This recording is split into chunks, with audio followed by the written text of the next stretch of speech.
Hey guys, it's Janai. Today I'm going to be showing you how I fill in my brows. As you see, my brows grow upwards into these points at the top. So this video is me demonstrating how I fill them into this shape.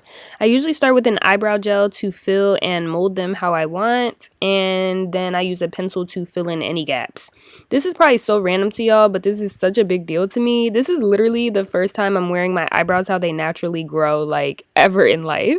My eyebrows have always grown upwards into these points, and literally I always used to get made fun of so bad in school that it would literally send me home crying to my parents, and I always used to hate them.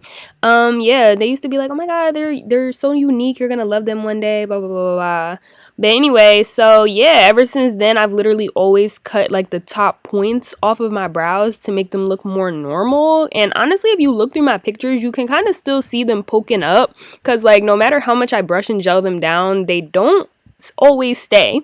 But I say all this to say I'm finally just going to start wearing my brows the way that they naturally grow instead of cutting them and shaping them to look normal. They're actually really growing on me, and they're such an attention grabber. But here's how they look when I'm done. If you guys have any questions, just comment below, and I'll see you guys in my next video. Bye.